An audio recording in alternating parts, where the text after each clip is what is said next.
I think, Hayne is going to be very exciting. And I think that's what we need, because in the last few years, our special teams has not been great.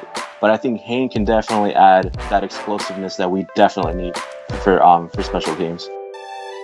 Give this 6'2", 220-pound man the ball. Yes. No matter if it was kick return, punt return, rushing, it was positivity out of him. And that's what we need to move the ball. Are you listening? Niner! Damn.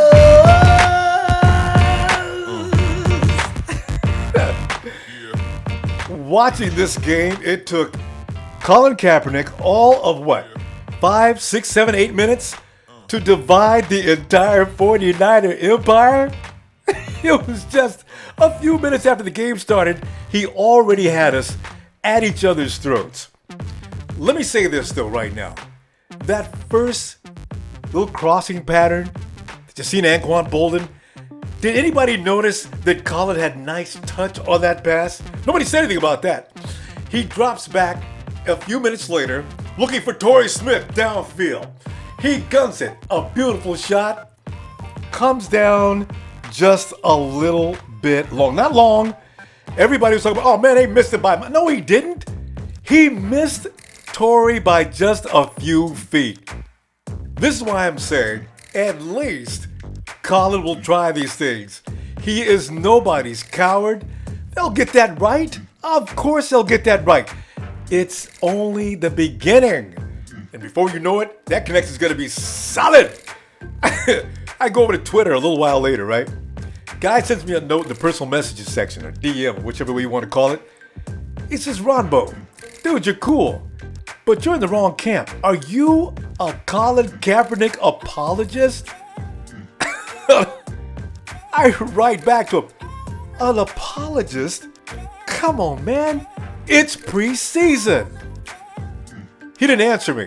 I'm not going to mention his name because we're all in the same fam, and we're all, of course, arguing about this all the time. But that will get better. You know what I deducted from this game? On both sides of the ball? First of all, they're learning new systems, both on defense and offense, particularly on the defense. The offense is going to be fine, and it's not going to take long at all. You can see that right now. But on the defensive side, there was some beating getting done. But when it came to the first half ending, it was mano con mano. We were numero uno. And I mean we were number one. We'd already won the first half, which is the most important, by the way, because that's when the best of the best are playing each other. But in that goal line stand, I was so proud of our guys. I'm telling you, man, I felt a little water get in my eyes. They held. They would, whatever else they didn't know was fine. But when it came to that goal line stand, they came together and they were tough. I took notes. Some individual performances we seen, awesome. On the day, of course, number 1, Jarryd Hayne, no doubt about it. Blaine Gabbert, number 2. Mike Purcell. By the way, before I say anything about Mike Purcell, let me go back. Blaine Gabbert, are you any longer afraid of if Cap goes down?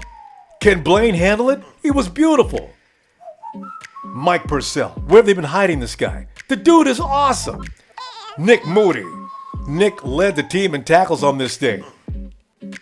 Shayne Skov. He's back. They said he was great and I didn't believe it. He's back. Garret Celek. LJ McCrae. Where's LJ McCrae been? 7 unassisted tackles on the day. Dude was awesome. Jerome Simpson had the most yardage as far as receiving goes. And Eli Harold. Eli was in on a lot of plays. But this day, the star of the show is without a doubt Jarryd Hayne. Hayne came to play, and that's all it was. Ronbo, let me in here, man. Come on in, Jarryd man. Hayne, that's my dog, bro. 53-yard run from scrimmage? Yeah. What? Had 4 returns of 11 and 13 yards? Yes. Returned the second half opening kickoff to the 26-yard line? Yes. After filling it 8 yards deep, Ronbo. Jarryd finished with 120 total yards. Jimmy D still talk about it's going to be tough for my boy to make the team? No. Say what? No. JT better put that pipe down. We don't have a better return man than Jarryd Hayne, Ronbo. Thank you again. Hey, yo, let me give some quick shout-outs to Long Sister, Project Nerd, Zach NK, Mr. Frisco, and Mr. B-Town 49 this week. Y'all know I love ya. Hey, Ronbo, let's hit your place tonight, Australian style. Okay. Celebrating Jarrett's first game and throw some shrimp on the barbie. What? Wait for you outside, man. Okay, if you are Aussie accent challenge, shrimp on the barbie is just taking shrimp and throwing it on the barbecue pit. Listen, I want to know your reactions on this, the 49ers' first preseason game. Let's go to the Niner camp. Shrimp on the barbie. Niner fam, yes, it's the aftermath of a game that has sent mixed feelings all over the 49er community. Introducing my man, Alex. Alex, what's up, man? Hey man, how's it going?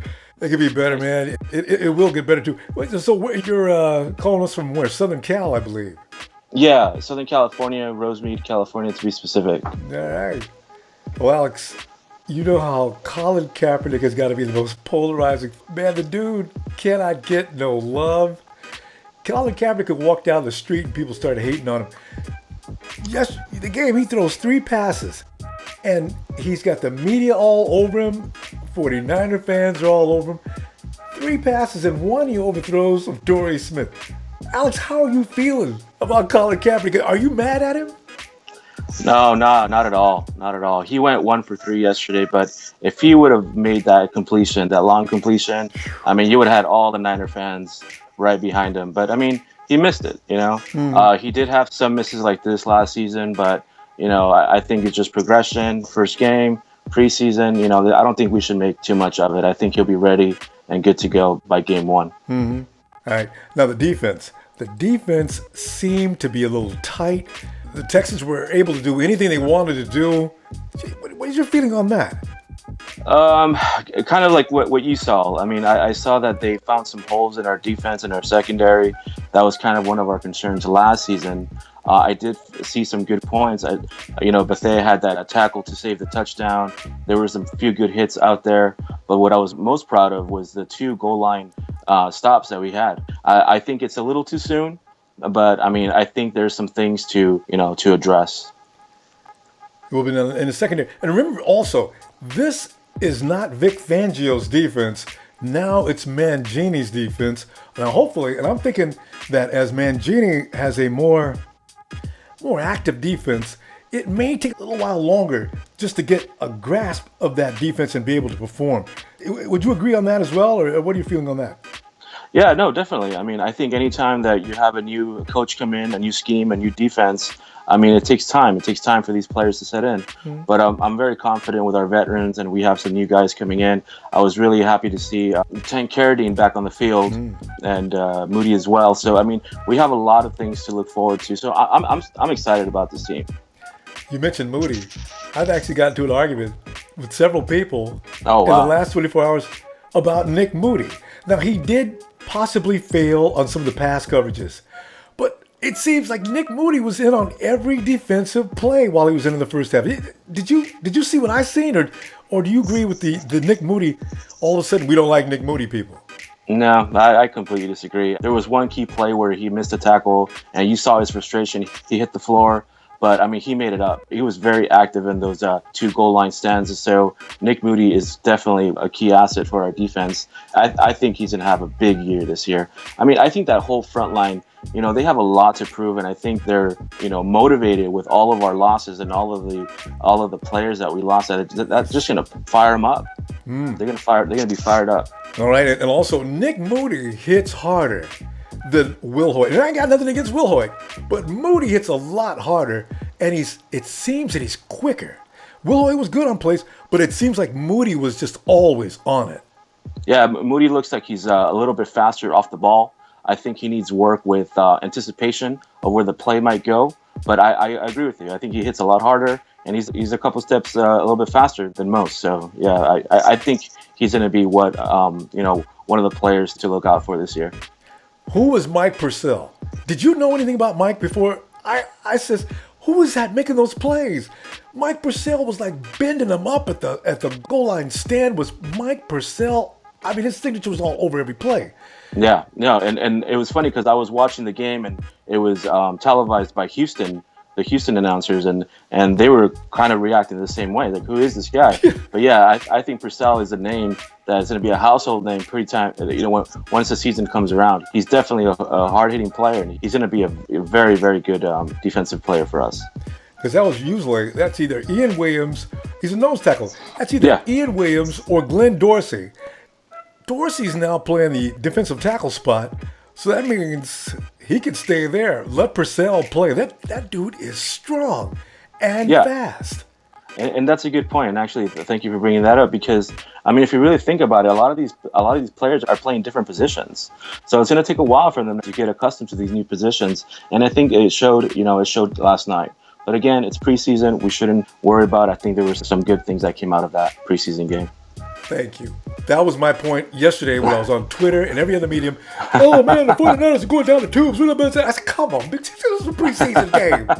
We were looking at players that were auditioning for a job. There's no way that you're going to get all-star performances in a preseason game, especially after the first quarter. Yeah, exactly. We did get one all-star performance that I know you want to talk about. Jarryd Hayne. Yeah, let's talk about the Hayne playing. Wow, what a great first game, right? He broke that run for 55 yards. I mean, he looks like a natural running back. This guy was a rugby player, but if you notice, he protected the ball. During that run, he switched the ball over. So, I mean, he has good fundamentals of the game, and I mean, he's got some good bursts, and he found the holes. And I think rugby has a lot to do with like that style of play, is finding holes, finding gaps. And, him returning punts, he almost broke one yesterday, too. Mm-hmm. So I think, Hayne is going to be very exciting. And I think that's what we need, because in the last few years, our special teams has not been great. But I think Hayne can definitely add that explosiveness that we definitely need for special teams. Word, bro. And the thing is, a rugby player of his caliber, when it comes to punt return and kick return, he is tailor-made. His instincts are right. Yep. He gets out there and gets off in the open space, and Tomsula made a big deal about that already. Yeah. Tomsula says, everybody's surprised except me. I know he can work in spaces. And this is why I'm saying, would we please stop talking about he's going to have to work hard to make this team? Why? No, not at all.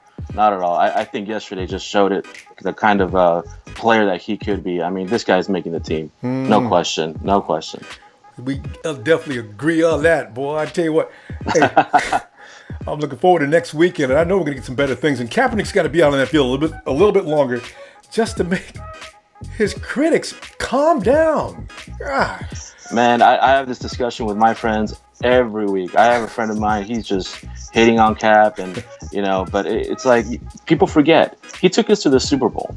He brought us back from the we beat the Packers. We beat the Falcons. We came back on the Falcons. People forget that. And I think last season the offense that we were running was not comfortable for him. It seemed like they were trying to protect him a little too much. I think he's ready for a great year. I think it's going to be a breakout year for him. So I'm very excited about Kaepernick. I'm still a Kaepernick fan, and until they bench him, until they trade him, I mean, I'm behind. You have to be behind your quarterback always. I fully agree. Before you go, it's time for the Ronbo yell. Are you ready for that? 3, 2, 1. 49ers! That's what I'm talking about. Introducing my man, Charlie Hall, otherwise known as Hella Dope Niner. John, I gotta tell you, man, I've always enjoyed your name, man. Hold on, if you go to IG, you already know Hella Dope Niner. Dude, how'd you come up with that name, real quick? It was just quick thinking, man. I enjoy that. Well, the first thing you notice about you is you and then the name. Anyway, okay, we just endured the first preseason game. Some people, of course, are acting like it's week 6 of the NFL season already. What conclusions did you draw from this game at the end? Offensive line, if you take a look back at our 2014 season, it's pretty much where we left off. We need to get strong on the left side of our line. Mm-hmm. You know, Colin had 52 sacks last year. And it's rolling over into this year, you know, so we have to get stronger in giving our quarterback time to get into his groove and get into our receivers and tight ends. Great observation. That's so true, man, because nobody wants to see that again this year. And they're going to blame Colin Kaepernick on it about that exactly. No matter what happens. All right, you know what, in that case, let's go ahead and talk about Colin right now, because everybody else is. The man went out there and made 3 tosses. 1 for 3, hit Anquan Bolden. He missed Torrey Smith. If he hits Smith on that, it brings the house down. 49er fans will be supporting him like crazy. Exactly. Did you change your feeling after that short series that Colin was out on the field and left? Oh, not at all. What I did notice is that he looks a lot more comfortable in the pocket this year. Also, with his new throwing motion, I'm loving that, you know, you still see the power that he has in his arm, you know, but he's taking his time. But back to it again, it goes back to him having the time to get it to our receivers and tight ends. And that play developed so nice. Bootlegged right on out. I mean, Colin had like all day. All of a sudden, I was like, ooh, he was standing there by himself. The pocket was up there going all crazy. Colin was way back in the safe, looked down the field, boom, overthrew him. You know, he's still trying to get, you know, the off season out of him, but I believe these next few preseason games, he's going to be on target without a doubt. Well, do you think that somebody will finally decide Sharice does not have to play? And you've seen Reeser, right? Oh, I loved him. To me, Sharice Wright was a bad pickup in the offseason just due to the backs that we did lose back there. They were just trying to reach out and grab someone. Okay, let's fill this spot. But to me, with Brock, Reeser, I think we will be fine. And, I hope that we will just go ahead and cut ties with Wright. Cut who? Cut ties with Wright. You think so? See, we need to. This is a nice thought. If we picked up and went to your computer tomorrow and looked at the headlines read, Sharice Wright has been released, it's evil, but it would sure make me feel we good. Need it. Yes, exactly. We need to. You know, he will not produce enough for our quest for 6 this year. Not even. And that's exactly the way to put it, too. For the quest for 6, it's certainly it'll be like pouring oil into water. It's just taking a mix. Exactly. Oh, man. The goal line stand, though, if we had one bright spot in the day, that goal line stand, man, what kind of feeling did that give you? That was perfect. You know, that just shows how our defense, you know, carries us. You know, we're strong. But at the end of the day, we should not have allowed them to be in that position. You know, so we still need work. But, the goal line stance was perfect. Quarterbacks. Blaine Gabbert. Now Blaine is, if Colin has to leave a game, are you still going to be scared for Blaine to come into the game? I was. Not at all. Yeah. Not at all. He was poised. He took control. He was calm. And it showed, you know, how he led the team yesterday. I was worried about Quentin Patton. Everybody's worried about Quentin Patton. He's still everybody's favorite guy. DeAndre White made a couple of receptions. I believe it was also Jerome Simpson was looking good out there. Mm-hmm. Quentin was shut out. I got to go back and look at the stats, but I do not remember Quentin getting involved all day. 0. You know, granted, sometimes he was open, but our offensive line, you know, the QBs didn't have time to get out and reach him. So it's not his fault at all, you know, because he was there. But, you know, the QBs just have to have time to reach him. And I pray to God that will not be our problem come week 1 versus the Vikings, because their defense is harsh. Left of center is going to be Kilgore is going to be coming back at the center position. Then you got Staley and Boone.